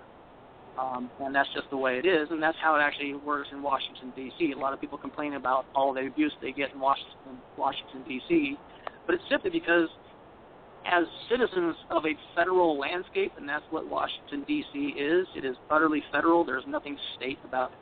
Therefore, as non-state citizens, they are not eligible for the full-bloom protections of the Constitution. They are federal citizens, not state citizens. And the same problem exists for people who live in the territories. They are federal citizens also. That's under Article 4 power. And Congress basically orchestrates their government for them and manages their affairs as fairly as Congress thinks they should. Mm-hmm. The difference between D.C. and territorial citizens is that territorial citizens have a hope one day of becoming state citizens when they get committed into the Union as a state. D.C. citizens have no hope of improving their situation unless they move out of D.C. That's just kind of the way it goes. Mm-hmm. Well, I know this is a topic that you and I have discussed pretty extensively, you know, the difference between state and federal citizenship. One thing I'd actually like to talk to you about, and I'm not sure, you know, what your information that you've received on this or not and how much information you have, but I'd like to take a second to talk about Common Core. Common Core was established as a national standard for American schools. It sounds pretty good on paper. It establishes a standard that all schools must follow according to grade levels. This means that a third grader should have the same information taught to them that a third grader from Alabama should have the same information taught to them that a third grader from New York would. This would help the students transfer, when they went to a new school, it would ensure that all American students get the same quality of education. The problem with this is that Common Core removes a state's rights to choose how to educate their children, and it forces all children to read the same books, creating basically an educational system without diversity. Also, Common Core books have been found with incorrect information regarding history and the United States Constitution. One book printed the Second Amendment as the right of the militia to keep and bear arms shall not be infringed. The Second Amendment actually reads, a well-regulated militia being necessary to a free state, comma, the right of the people to keep and bear arms shall not be infringed. There's a big difference in that. This is just one of the reasons why so many people are up in arms about Common Core. What are your thoughts on this? I don't know if you've done any research on this at all. Common Core is something I haven't done a lot of homework on. Just on the surface, though, it to me is one of those tangent verifications of the federalization or the continuance of a federalization. It corroborates what I'm reading about the effects on the Civil War, as far as the states having lost their standing as independent entities, sovereign entities themselves. They're now controlled by something that is bigger than them. And to me, that kind of posturing with Common Core is consistent with that kind of an outcome. So there's a number of different things that have happened since the Civil War. For example, the 17th Amendment changed how senators are voted into office. Senators originally under the Constitution were the representatives of the state itself. That's what the Senate was for under the original Constitution framework. That way the people in the House of Representatives had their voice through representatives, and the states had representatives in Congress through senators. And so both areas of concern had a voice in Congress. Now, the 17th Amendment, backpedal a little bit, the senators under the original framework were elected by the state legislatures themselves. So, literally, the state governments elected their voice in Congress through the Senate, through the senators. And so, with the 17th Amendment, that changed. The vote of senators was transferred away from the state legislatures to the people. And the people already had their representatives in Congress, the House of Representatives. So with the 17th Amendment, it essentially looks to me like there's a double representation of the people, and there is no true representation of the state itself as an entity. So and this is something that I know a lot of people don't know about. You know, the Congress, the Senate, was actually established to give the state a voice, you know, to increase state sovereignty, but that voice has been silenced when the 17th Amendment was created. Mm-hmm. Right. And so the states themselves were the ones that sent the delegates to the Constitutional Convention. They were the original parties to the Constitution. And through the 17th Amendment in 1913,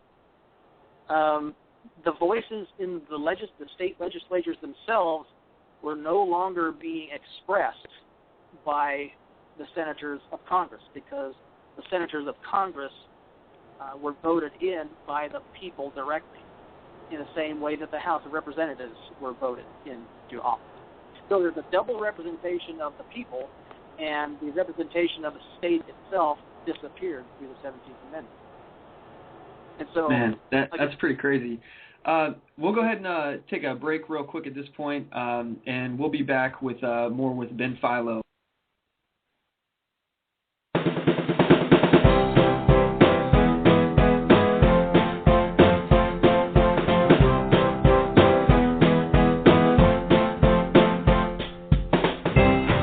On the Move. Help us make this podcast bigger and better. You can do this by going to our store and purchasing one of our hundreds of products. All designs are original and made for patriots like you. Just go to cafepress.com/onthemoveshow. We appreciate your support. Need design services? Logo design for $90, business cards, brochures, bumper stickers, signs, flyers, promotional products such as mugs, pins, bags, keychains, magnets, and so much more. Contact LaTasha Worley for a quote on your next project at Tasha, Tosha, at lworleyphotography.com today, or visit me on the web at lworleyphotography.com, and on Facebook at facebook.com/lworleyphotography, and on Twitter at twitter.com/Tasha Worley. Show your support for a designer who believes in the Constitution and your rights. And we're back. Thanks for sticking with us, everyone.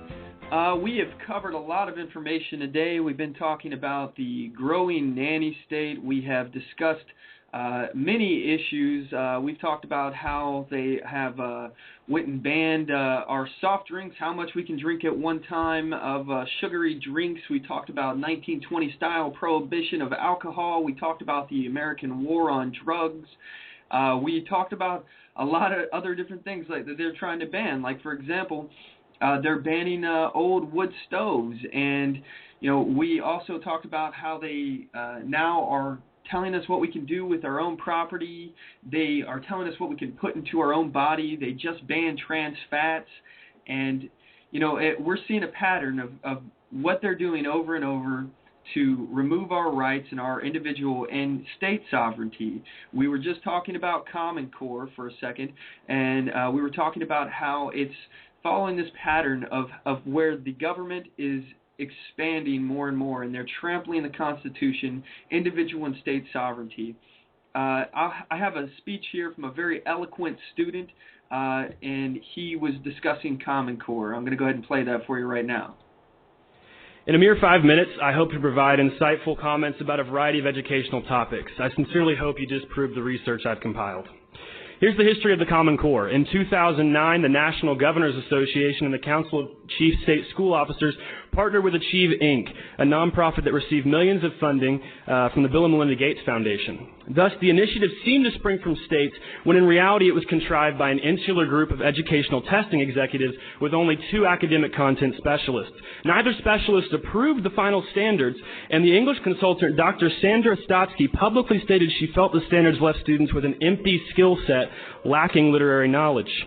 While educators and administrators were later included in the validation committee and feedback groups, they did not play a role in the actual drafting of the standards.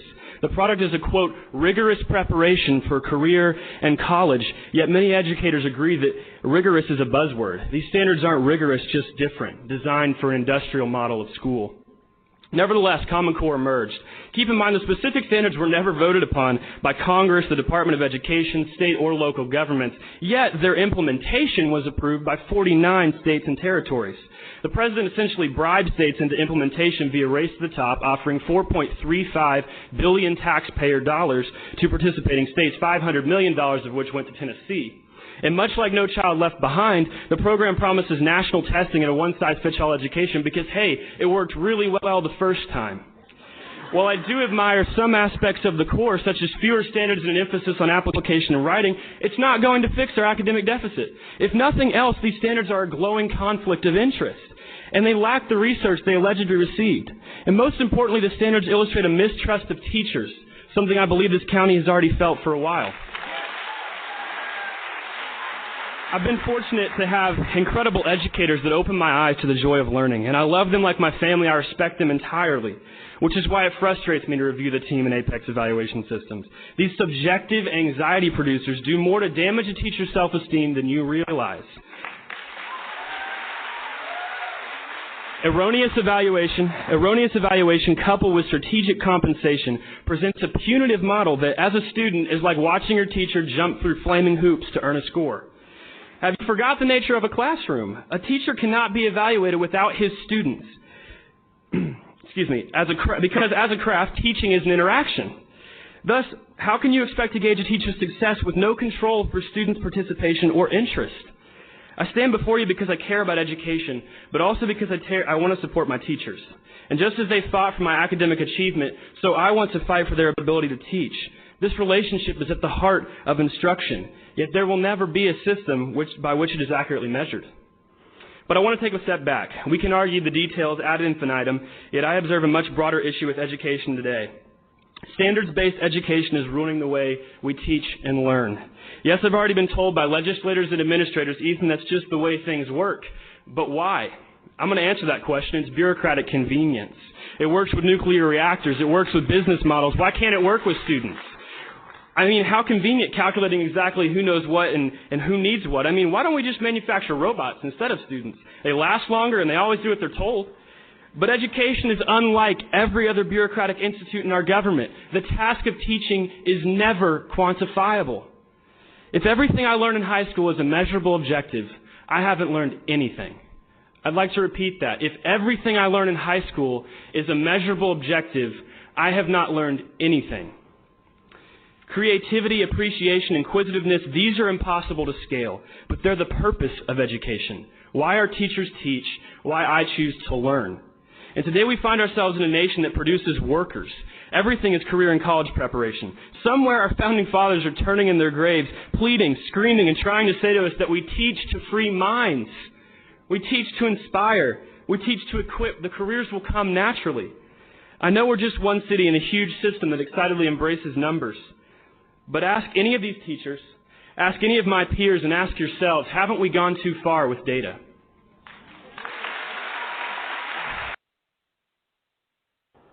All right, that was a speech on Common Core. If anybody would like to tune in here and give their opinion, you have a comment that you'd like to make, any questions or stories in regards to the ever-expanding nanny state or any of the other topics we covered today, give us a call. The telephone number is 619-924-0986, 619-924-0986, or you can email the show at onthemoveshow@gmail.com. And I've got Ben Philo on the line here. Ben, I have a few more questions here I'd like to ask you and see what your take is on these things. First of all, I know this is a rather grandiose question, but if you could change anything in the world, what would it be?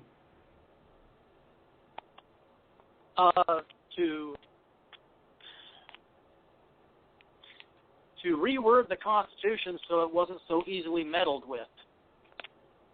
A lot of the language that the founders used made sense to them because they were familiar with the state of affairs that they were living in, but it doesn't necessarily translate to future generations exactly what they meant. That's why people have a hard time really reading the words for what they say and understanding them as they were intended.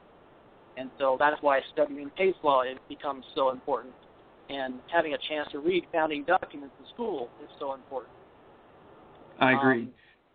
And so it's a fantastic idea of having a bunch of people these days who, through our public schools, have been rendered constitutionally illiterate to assemble a group from that pool for the purpose of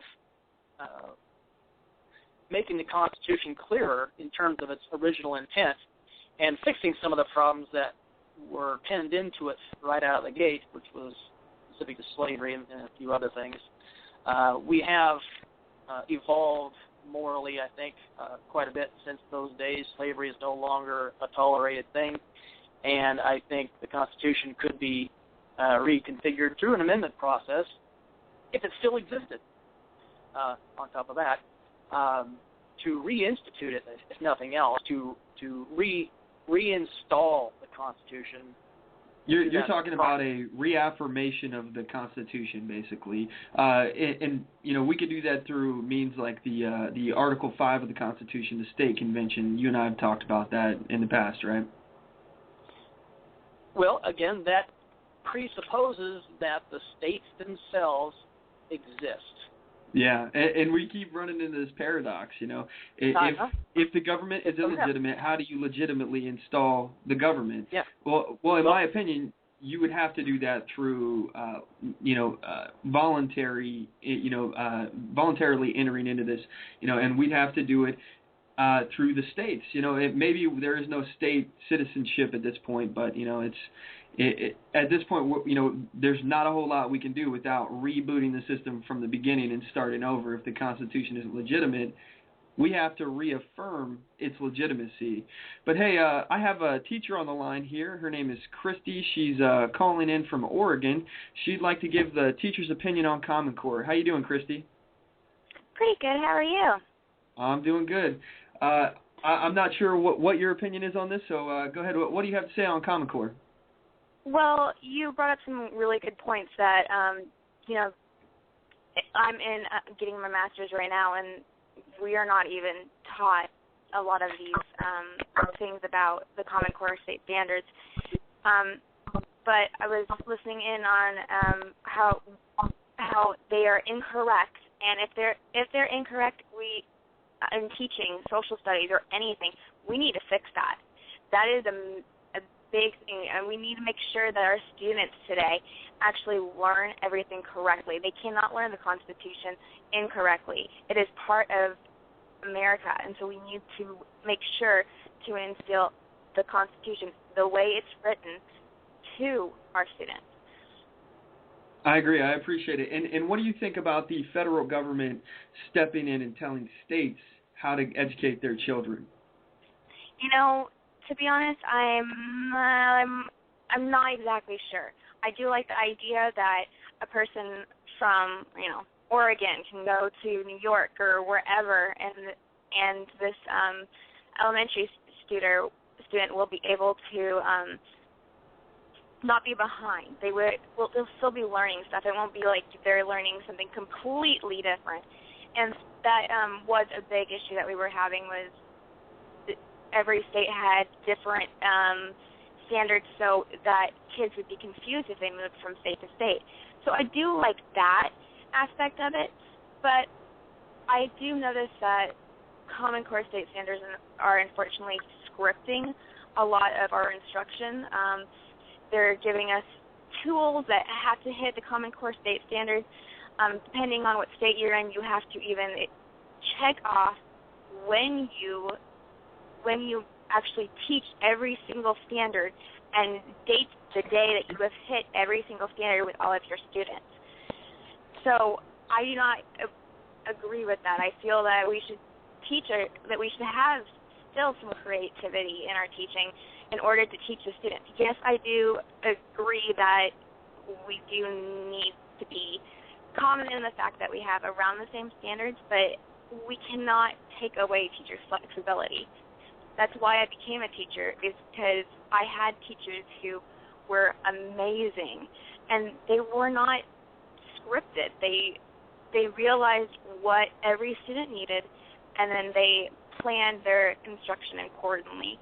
And I appreciate it, yeah, and I appreciate our teachers, the fact that they're able to, come in and decide what kind of curriculum that they're going to do, and educate their kids the way that they feel they would best be able to learn the material. I appreciate the call. Thank you, Christy. Good call.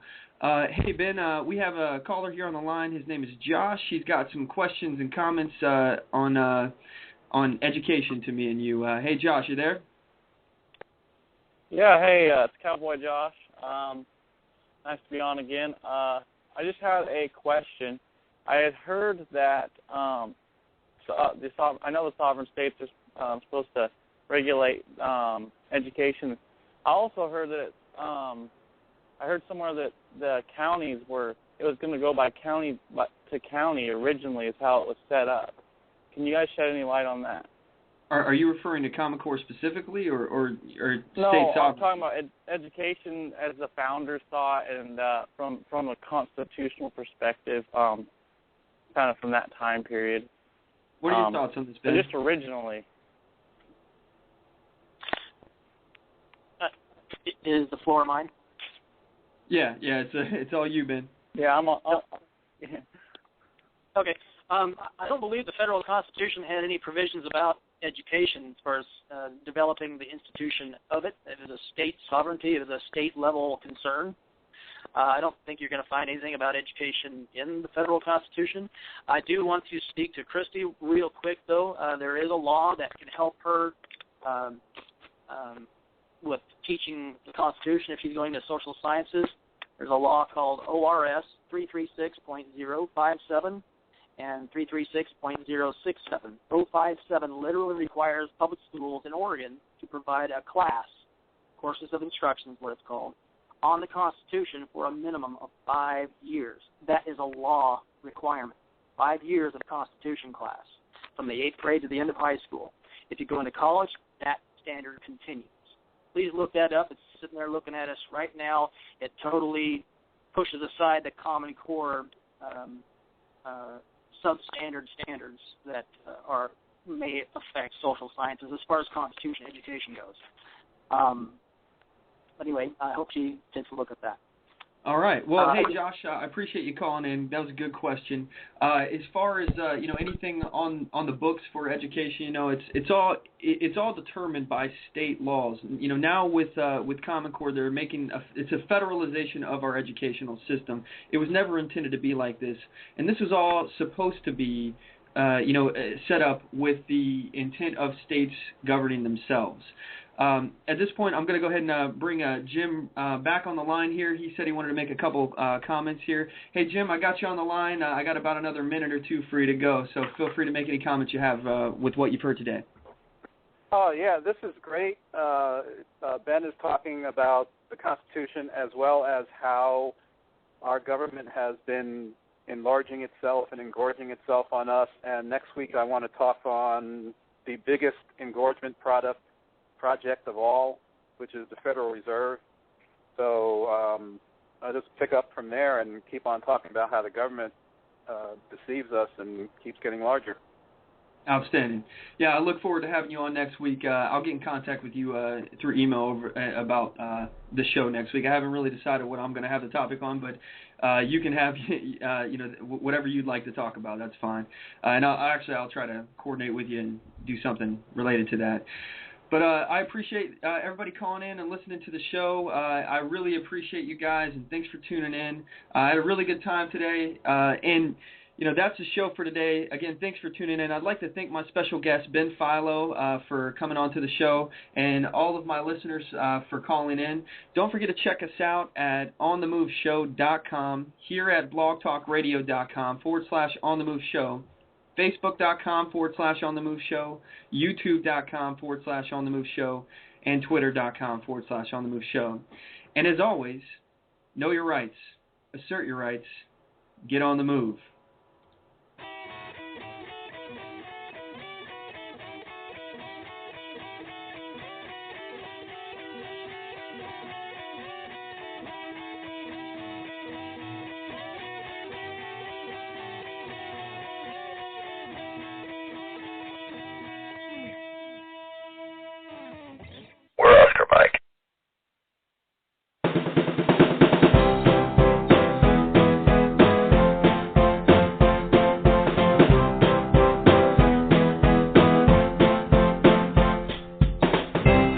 On the Move. Help us make this podcast bigger and better. You can do this by going to our store and purchasing one of our hundreds of products. All designs are original and made for patriots like you. Just go to cafepress.com/onthemoveshow. We appreciate your support. Need design services? Logo design for $90, business cards, brochures, bumper stickers, signs, flyers, promotional products such as mugs, pins, bags, keychains, magnets, and so much more. Contact LaTasha Worley for a quote on your next project at Tasha, Tosha, at lworleyphotography.com today, or visit me on the web at lworleyphotography.com, and on Facebook at facebook.com/lworleyphotography, and on Twitter at twitter.com/Tasha Worley. Show your support for a designer who believes in the Constitution and your rights.